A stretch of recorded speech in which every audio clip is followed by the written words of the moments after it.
ನಮಸ್ಕಾರ ವೀಕ್ಷಕರೇ, ಸ್ಟಾರ್ಟಪ್ 29 ಭಾರತೀಯ ಯೂಟ್ಯೂಬ್ ಚಾನಲ್ಗೆ ಸ್ವಾಗತ. ಇಂದು ವಿಶ್ವ ಪರಿಸರ ದಿನಾಚರಣೆಯ ಶುಭಾಶಯಗಳು.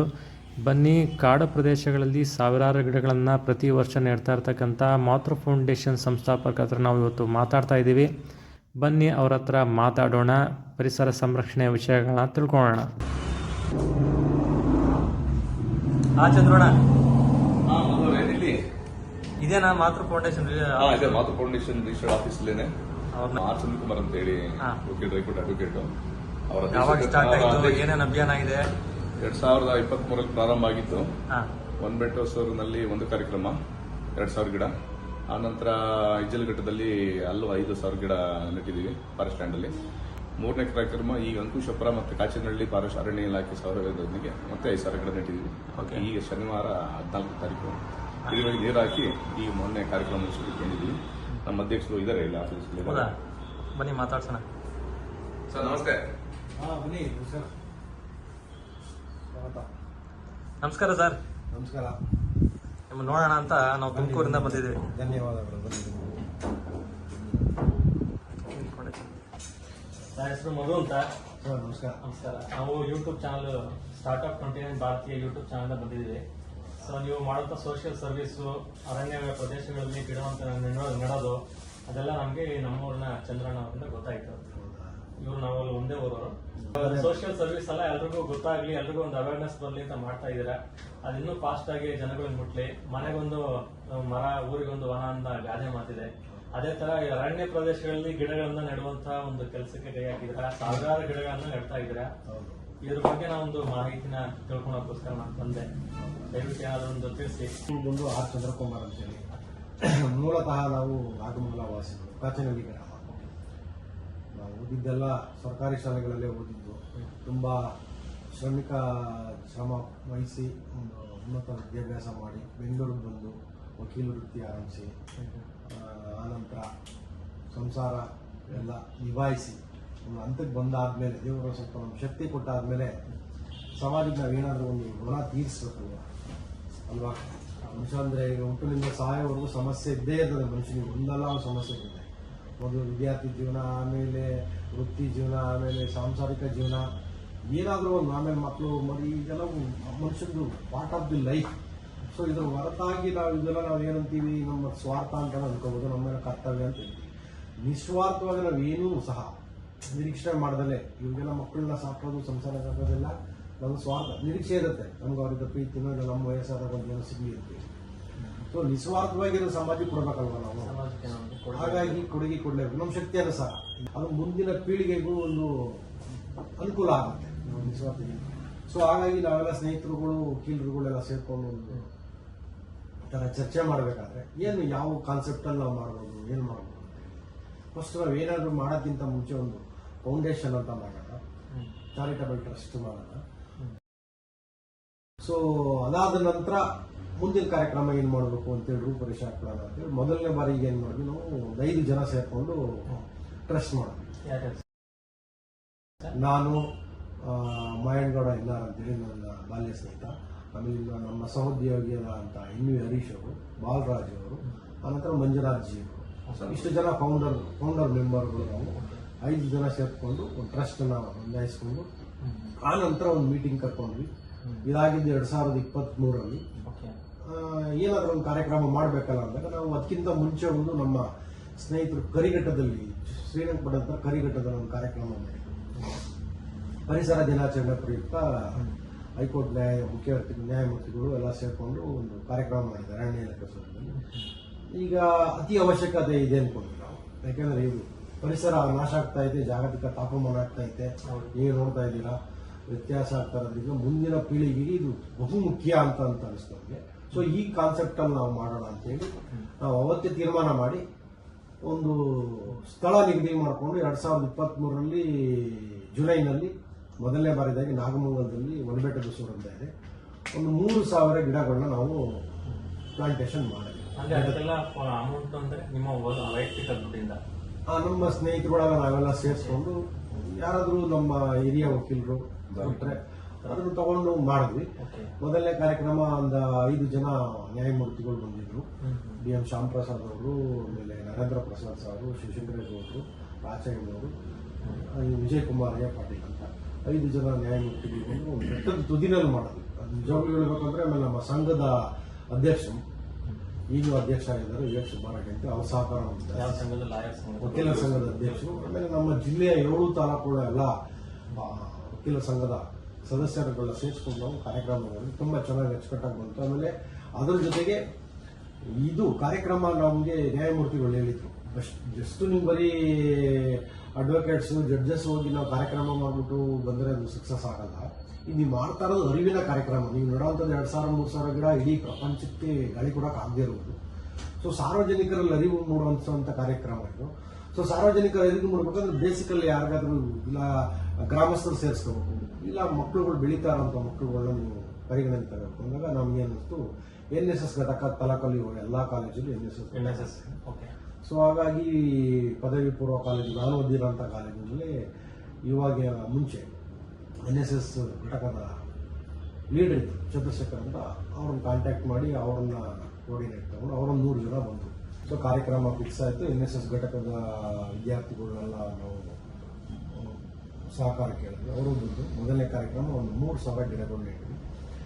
ಆದ ನಂತರ ನಾವು ವಿದ್ಯಾರ್ಥಿಗಳಿಗೆ ಏನಾರ ಒಂದು ಅರಿವು ಕಾರ್ಯಕ್ರಮ ಮಾಡಬೇಕಲ್ಲ. ಮತ್ತೆ ತದನಂತರ ಕಾರ್ಯಕ್ರಮ ಆದಮೇಲೆ ಒಂದು ನ್ಯಾಯಮೂರ್ತಿಗಳ ಜೊತೆ ಕುತ್ಕೊಂಡು ಡಿಬೇಟ್ ಥರ ಮಾಡಿಸ್ತೀವಿ. ಇವತ್ತಿನ ಪರಿಸರದ ಮಹತ್ವ ಇರೋದ್ರ ಬಗ್ಗೆ ಏನು, ಆಮೇಲೆ ನೀವು ಮುಂದಿನ ಸಮಸ್ಯೆಗಳು ನೀವು ವಿದ್ಯಾರ್ಥಿ ಜೀವನ ಏನು ಮಾಡಬೇಕು ಅಂತ ಇದ್ದೀರಾ ಉದ್ದೇಶಗಳನ್ನೆಲ್ಲ ಚರ್ಚೆ ಮಾಡಿ ಅದೊಂಥರ ತುಂಬ ಚೆನ್ನಾಗಿ ನಡೆಯುತ್ತೆ ಕಾರ್ಯಕ್ರಮ, ಯಶಸ್ವಿಯಾಗಿ ಮೊದಲನೇ ಸಲ. ತದನಂತರ ಈ ಬೇಸಿಗೆ ಕಾಲದ ನಾವು ನೆಕ್ಸ್ಟ್ ಸುಮ್ಮನಾಗಲಿಲ್ಲ, ಈಗ ನೆಟ್ಟು ಸುಮ್ಮನಾಗಲಿಲ್ಲ. ಊರ ಕಡೆ ಹೋದಾಗೆಲ್ಲ ತಿಂಗಳಿಗೊಂದ್ಸಲ 2 ತಿಂಗಳಿಗೊಂದ್ಸಲ ಹೋದಾಗೆಲ್ಲ ನಮ್ಮ ಟೀಮಲ್ಲೆಲ್ಲ ಹೋದಾಗ ಭೇಟಿ ಮಾಡಿ ಅರಣ್ಯಾಧಿಕಾರಿಗಳನ್ನ ಕರ್ಕೊಂಡೋಗಿ ಸ್ಥಳಗಳನ್ನ ನೋಡಿಕೊಂಡು ಆರೋಗ್ಯ ವಿಚಾರಿಸ್ಕೊಂಡು ಅದನ್ನೆಲ್ಲ ಸೆಕ್ಯೂರಿಟಿ ಏನು ಕೊಡಬೇಕು ಅದನ್ನೆಲ್ಲ ವ್ಯವಸ್ಥೆ ಮಾಡ್ಕೊಂಡು ಬರ್ತಾ ಇರ್ತೀವಿ. ಅದೇ ರೀತಿ ಬೇಸಿಗೆ ಕಾಲದಲ್ಲಿ ನಮಗೆ ಶಕ್ತಿ ಮೀರಿ 2 ಬಿಂದಿಗೆ ನೀರನ್ನು ನಾವು ಮಾರ್ಚ್ ತಿಂಗಳಲ್ಲಿ ಕೊಡ್ತೀವಿ. ಯಾಕಂದರೆ ಮಳೆ ಹತ್ತತ್ರ ಡಿಸೆಂಬರ್ ಜನವರಿ ಮಳೆ ಉದಿರೋದ್ರಿಂದ ಅರಣ್ಯ ಗಿಡ ಆಗಿರೋದ್ರಿಂದ ಒಂದು ಸ್ವಲ್ಪ ಫೆಬ್ರವರಿವರೆಗೆ ತೊಂದರೆ ಆಗಲ್ಲ. ಮಾರ್ಚಲ್ಲಿ ಫೆಬ್ರವರಿಲಿ ಒಂದು ಸಲ ನೀರು ಕೊಡ್ತೀವಿ. ಮತ್ತೆ ಸೇಮ್ ಅರಣ್ಯ ಇಲಾಖೆ ಸಹಯೋಗ ಮತ್ತು NSS ವಿದ್ಯಾರ್ಥಿಗಳು ನಮ್ಮ ಫೌಂಡೇಶನ್ ವತಿಯಿಂದ ಹೋಗಿ ವಿದ್ಯಾರ್ಥಿಗಳು ಕರ್ಕೊಂಡೋಗಿ ಮಾರ್ನಿಂಗ್ 7-7:30 ಒಂದು 11 ಗಂಟೆ 2 ಗಂಟೆ ನೀರು ಹಾಕೊಂಡು ಘೋಷಣೆ ಮಾಡಿ ಬರ್ತೀವಿ. ಇದು ಮೊದಲನೇ ವರ್ಷದ ಕಾರ್ಯಕ್ರಮ ಆಯಿತು. 2ನೇ ವರ್ಷದ್ದು ಮತ್ತೆ ಕಾರ್ಯಕ್ರಮ ಮಾಡಬೇಕಲ್ಲ, ನಾವು ಇನ್ನೂ ಸ್ವಲ್ಪ ದೊಡ್ಡ ಮಟ್ಟದಲ್ಲಿ ಮಾಡಬೇಕಂತೇಳಿ ಬೇರೆ ಕಡೆ ಎಲ್ಲ ಜಾಗ ಹುಡುಕೋದು ಎಲ್ಲೂ ಸಿಗಲಿಲ್ಲ. ಮತ್ತೆ ನಮ್ಮ ನಾಗಮಂಗಲ ತಾಲೂಕು ಇಜ್ಲಿಘಟ್ಟದಲ್ಲಿ ಅಲ್ಲಿ ಜಾಗ ಇದೆ ಅಂತೇಳಿ ಗುರುತಿಸೋದು ಅಧಿಕಾರಿಗಳು. ಸೊ ಅಲ್ಲಿ ರಂಗನಾಥ ಸ್ವಾಮಿ ಬೆಟ್ಟ ಅಂತ ಇದೆ, ತುಂಬ ಚೆನ್ನಾಗಿದೆ ಹಿಲ್ ಸ್ಟೇಷನ್, ಬೆಟ್ಟ ಥರನೇ ಥರ ಗುಡ್ಡ ಥರ ಇದೆ. ಅಲ್ಲಿ ಜಾಗ ನೋಡ್ಕೊಂಡು ಎಲ್ಲ ಗಿಡ ಎಲ್ಲ ಮತ್ತೆ ರೆಡಿ ಮಾಡಿ ಮತ್ತೆ 2ನೇ ಪ್ರೋಗ್ರಾಮು ಅಲ್ಲಿ ಮಾಡಿ ಒಂದು 3,000 ಗಿಡ ಇತ್ತು. ಅದು ಎಕ್ಸ್ಟೆಂಡ್ ಪ್ರೋಗ್ರಾಮು ಜುಟ್ನಳ್ಳಿ ಅಲ್ಲಿ ಇನ್ನೊಂದು 2,000 ಗಿಡ ಅರಣ್ಯದ ನೆಟ್ಟು ಇಲಾಖೆ ಬೇಕು. ತದನಂತರ ಮತ್ತೆ ನಾವು ಮಾರ್ಚಲ್ಲಿ ಹೋಗಿ ಮತ್ತೆ ನೀರು ಕೊಟ್ವಿ ಗಿಡಕ್ಕೆ, ಅದು ಇಜ್ಲಿಘಟ್ಟದಲ್ಲಿ ಪೋಷಣೆ ಅವಾಗ ಹೋಗೋದು ನೋಡೋದು 2 ಪ್ಲಾಂಟ್ ನೋಡ್ಕೊಂಡು ಬರ್ತಿದ್ವಿ. ಮತ್ತೆ ನೀರು ಕೊಟ್ವಿ ವಿದ್ಯಾರ್ಥಿಗಳು ಸಹಯೋಗದೊಂದಿಗೆ ಅರಣ್ಯ ಇಲಾಖೆ ಮತ್ತೆ ಸೇರಿಕೊಂಡು. ಈಗ 2025ರಲ್ಲಿ ಇನ್ನೊಂದು ಕಾರ್ಯಕ್ರಮ ವರ್ಷ ಮಾಡಬೇಕಲ್ವಾ, ಎಲ್ಲಿ ಮಾಡಬೇಕು ಅಂದಾಗ ನಮ್ಮ ಹುಟ್ಟೂರು ನಾಗಮಂಗಲ ತಾಲೂಕು ಕಸಬಾ ಹೋಬಳಿ ಕಾಚೇನಹಳ್ಳಿ ಮತ್ತು ಅಂಶಾಪುರ ಅಂತೇಳಿ ಜಾಗ 250 ಎಕರೆ 300 ಎಕರೆ ಅರಣ್ಯ ಜಾಗ ಇದೆ. ಅಲ್ಲಿ ಅಧಿಕಾರಿಗಳು ಗುರುತಿಸಿದ ಮೇಲೆ ಅಲ್ಲಿ 5,000 ಗಿಡಗಳನ್ನ ನಾವು ಈ ಸಲ ಪ್ಲಾಂಟೇಶನ್ ಮಾಡಿದ್ವಿ. ಆ ಕಾರ್ಯಕ್ರಮವೂ ಸಹ ಈ ಬಾರಿ 5 ಜನ ನ್ಯಾಯಮೂರ್ತಿಗಳು ಬಂದಿದ್ದರು. ಶ್ಯಾಮ್ ಪ್ರಸಾದ್ ಅವರು, ಆಮೇಲೆ SC ಪಂಡಿತ್ ಅವರು, ಇಂದ್ರೇಶ್ ಸರ್ ಬಂದಿದ್ರು, ಆಮೇಲೆ ಅಡ್ವೊಕೇಟ್ ಜನರಲ್ ಶಶಿಕಿರಣ್ ಶೆಟ್ಟಿ ಬಂದಿದ್ರು, ಉಪಲೋಕಾಯುಕ್ತರಾದ KN ಪುಣೀಂದ್ರ ಸಾಹೇಬರು ಬಂದಿದ್ರು, B ವೀರಪ್ಪ ಸಾಹೇಬ್ ಬಂದಿದ್ರು. ಆನಂತರ ಜಿಲ್ಲಾಡಳಿತನೂ ಭಾಗವಹಿಸಿದ್ರು. ಜಿಲ್ಲಾಡಳಿತ ಮತ್ತೆ ಜಿಲ್ಲಾ ಕಾನೂನು ಸೇವೆಗಳ ಪ್ರಾಧಿಕಾರ ಅಂತ ಎಲ್ಲರ ಸಹಕಾರ ಸಿಕ್ಕಿದೆ. ಈ ಸಲ ಮಾತ್ರ ಈ ಬಾರಿ ಜಿಲ್ಲಾ ಕಾನೂನು ಸೇವೆಗಳ ಪ್ರಾಧಿಕಾರನೂ ಅದರಲ್ಲಿ ಕೈ ಜೋಡಿಸ್ತು, ಜಿಲ್ಲಾಡಳಿತನೂ ಸಂಪೂರ್ಣ ಕೈ ಜೋಡಿಸ್ತು. ತುಂಬಾ ಯಶಸ್ವಿ ಕಾರ್ಯಕ್ರಮ ಆಯಿತು. ಒಂದು 650ರಿಂದ 700 ಜನ ವಿದ್ಯಾರ್ಥಿಗಳು ಎಲ್ಲ ಸಾರ್ವಜನಿಕ ಸೇರಿದ್ರೆ ಆ ಮಟ್ಟದಲ್ಲಿ ಕಾರ್ಯಕ್ರಮ ಆಯಿತು. ಗಿಡ ನೆಟ್ಬಿಟ್ಟು ಬಂದ್ವಿ. ಆಮೇಲೆ ಮಳೆ ಚೆನ್ನಾಗಿ ಆಗುತ್ತೆ. ಈ ಸಲ ಫೌಂಡೇಶನ್ ಆರಂಭ ಮಾಡಿದಾಗ ನಾವು 5 ಜನ ಮಾತ್ರ ಇದ್ವಿ. ಮೊದಲನೇ ಸಲ ಮಾಡಿದ ಕಾರ್ಯಕ್ರಮದಲ್ಲಿ ನಾವೇ ಜಾಸ್ತಿ ಹಣನ ಸೇರಿಸ್ಕೊಂಡು ಹಾಕಿಸ್ಕೊಂಡ್ವಿ. ಕೆಲವು ಸೀನಿಯರ್ಗಳು ಕೊಟ್ಟರು, RS ರವಿಯವರು, ಆಮೇಲೆ ನಮ್ಮ ಫೌಂಡರ್ಗೆ ಫೌಂಡೇಶನ್ ಜಾಸ್ತಿ ಸಹಾಯ ನೀಡಿದ್ರು ಅಂದರೆ ಮಿಥುನ್ ಸಾರ್ ಅಂತ ನಿತಿನ್ ಜಿ ಅಂತೇಳಿ ವಕೀಲರು, ಅಶ್ವಥ್ ನಾರಾಯಣ ಅವ್ರ ಮಗ ಅವರು ತುಂಬ ಪಾಪ ಮೊದಲನೇ ಸಲ ಕೊಟ್ಟರು, ಎರಡನೇ ಸಲ ತುಂಬ ಪ್ರತಿ ಸಲನೂ ನಮಗೆ ತುಂಬಾನೇ ಸಹಕಾರ ಜಾಸ್ತಿ. ಆ ನಂತರ ಈ ಬರ್ತಾ ಬರ್ತಾ ಮೂರನೇ ವರ್ಷದ ಪ್ರೋಗ್ರಾಮಲ್ಲಿ ಹಿರಿಯ ವಕೀಲರು RS ರವಿ ಅವರು, ವಿಘ್ನೇಶ್ವರ ಶಾಸ್ತ್ರಿ ಅವರು, ಶ್ರೀಕಂಠೇಗೌಡರು, ಇನ್ನಿತರ ಇನ್ನೂ ಹೆಚ್ಚಿನ ವಕೀಲರು ನಮ್ಮ ಫೌಂಡೇಶನ್ಗೆ ಸೇರ್ಪಡೆ ಹಾಕಿ ಕೈ ಜೋಡಿಸಿ ಸಹಕಾರ ನೀಡ್ಕೊಂಡು ಬರ್ತಾ ಇದ್ದಾರೆ. ಸೊ ಈ ನಮ್ಮ ಕಾರ್ಯಕ್ರಮದ ಪ್ರೇರಣೆಯಾಗಿ ವಿಘ್ನೇಶ್ವರ ಶಾಸ್ತ್ರಿ ಪದಾಂಕಿತ ಹಿರಿಯ ವಕೀಲರಿದ್ದಾರೆ, ಅವರು 1 ಅವರ್ ಕಾರ್ಯಕ್ರಮ ನಮ್ಮ ಮಾತೃ ಫೌಂಡೇಶನ್ ಸಹಯೋಗದೊಂದಿಗೆ ಅಲ್ಲಿ ಅರಣ್ಯ ಇಲಾಖೆ, ಅಲ್ಲಿ ವಕೀಲರ ಸಂಘದ ಅಲ್ಲೂ ತುಂಬ ಕಾರ್ಯಕ್ರಮ ಚೆನ್ನಾಗಿ ಯಶಸ್ವಿಯಾಗಿ ಬಂದಿದೆ. ಸೊ ಈ ಕಾರ್ಯಕ್ರಮ ನಾವು ಇಡ್ತಿರೋಂಥದ್ದು ಉದ್ದೇಶ ಏನಂದರೆ ಸಾರ್ವಜನಿಕರಲ್ಲಿ ಅರಿವು ಮೂಡಿಸ್ತೀವಿ. ಯಾಕಂದರೆ ಎಲ್ಲರಿಗೂ ಇವತ್ತು ಒಳ್ಳೆ ಪರಿಸರ ಬೇಕು. ಒಳ್ಳೆ ಪರಿಸರ ಅಂದರೆ ಗಾಳಿ, ಒಳ್ಳೆ ಬೆಳಕು, ಒಳ್ಳೆ ನೀರು ಎಲ್ಲರಿಗೂ ಬೇಕು. ಬಟ್ ಪರಿಸರನ ಕಾಳಜಿ ಮಾಡಲಿಕ್ಕೆ ನಾವು ಸಾರ್ವಜನಿಕರು ನಾವೇನಿದ್ದೀವಿ ಅದು ಕಾಳಜಿ ವಹಿಸ್ತಾ ಇಲ್ಲ. ಸೊ ಹಾಗಾಗಿ ನಶಿಸ್ತಾ ಇದೆ ಅರಣ್ಯ. ನಾವು ಏನೇ ಅಭಿವೃದ್ಧಿ ಆಗೋದು, ಎಷ್ಟೇ ನಾವು GDP ದೇಶದಲ್ಲಿ ಡೆವಲಪ್ಮೆಂಟ್ ಆಗೋದು, ನಾವು ಪ್ರಪಂಚದಲ್ಲಿ ಒಂದು ಹೆಸರು ಆರ್ಥಿಕ ಸ್ಥಿತಿಯಲ್ಲಿ ಏನಾಗಬೇಕು, ಬಟ್ ಒಳ್ಳೆ ಗಾಳಿ ಬೆಳಕು ನೀರಿಲ್ಲ ಅಂದಾಗ ಮನುಷ್ಯ ಆರೋಗ್ಯ ಕಳ್ಕೊಳ್ತಾನೆ, ಮುಂದಿನ ಪೀಳಿಗೆ ಕಷ್ಟ ಅನುಭವಿಸುತ್ತೆ. ಸೊ ಹಾಗಾಗಿ ನಾವು ಒಂದು ಸಣ್ಣ ಹೆಜ್ಜೆ ಇಟ್ಟಿದ್ದೀವಿ ಅಂತ ನಾವು ಅಂದ್ಕೊಂಡಿದ್ದೀವಿ.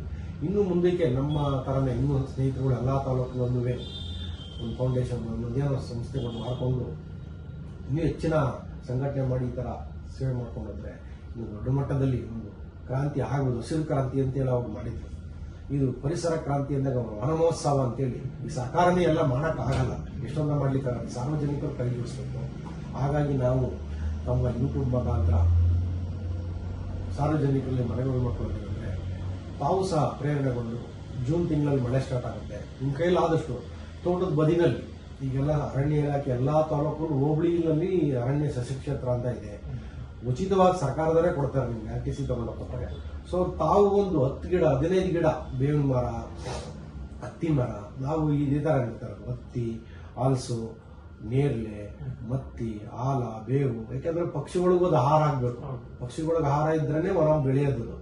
ಎಲ್ಲ ಬ್ಯಾಲೆನ್ಸ್ ಆಗ್ಬೇಕಲ್ಲ, ಸಮತೋಲನ ಬರ್ಬೇಕಲ್ವಾ. ಬರೀ ಒಂದೇ ತರದ ಅರಣ್ಯ ಗಿಡ ನೆಡ್ತಾರೆ ನಾವು, ಎಲ್ಲ ಹಣ್ಣು ಪಕ್ಷಿಗಳು ಆಗಲಿ ಅಂತ ನಾವು ಮಾಡ್ತಾ ಇದ್ವಿ. ಸೊ ಹಾಗಾಗಿ ಇದು 3ನೇ ವರ್ಷದ ಕಾರ್ಯಕ್ರಮ ಮುಗಿದಿದೆ. ಮುಂದಿನ ವರ್ಷದ ಕಾರ್ಯಕ್ರಮ ಇನ್ನೂ ಚೆನ್ನಾಗಿ ಜಾಸ್ತಿ ಮಟ್ಟದಲ್ಲಿ ಮಾಡಬೇಕು, ದೊಡ್ಡ ಮಟ್ಟದಲ್ಲಿ ಮಾಡಬೇಕು. ಒಂದು 10,000 ಗಿಡಗಳು ಇಡಬೇಕು ಅಂತ ಹೇಳಿ ಅದಕ್ಕೇನೆ ನಾವು ಈಗಾಗಲೇ ನಾವು 6 ತಿಂಗಳ ಮುಂಚೆನೆ ನಮ್ಮ ಫೌಂಡೇಶನ್ ವತಿಯಿಂದ ಸರ್ಕಾರದ ಪ್ರಮುಖ ಅಧಿಕಾರಿಗಳಿಗೆ, ಅರಣ್ಯ ಇಲಾಖೆ ಅಧಿಕಾರಿಗಳಿಗೆ ಪತ್ರ ಬರೆದಿದ್ದೀವಿ. 10,000 ಗಿಡ ನೆಡುವಂಥ ಜಾಗ ಮತ್ತು 10,000 ಅರಣ್ಯ ಸಸಿಗಳು, ಮತ್ತು ನಮಗೆ ಅದಕ್ಕೆ ಬೇಕಾದ ಒಂದು ಸವಲತ್ತನ್ನು ಮಾಡಿಕೊಡಿ, ನಾವು ಮತ್ತೆ ಕಾರ್ಯಕ್ರಮ ಆಯೋಜನೆ ಮಾಡಿ ಗಿಡ ನೆಡ್ತೀವಿ ನಾವು ಅಂತೇಳಿ ನಾವು ಬರೆದಿದ್ದೀವಿ.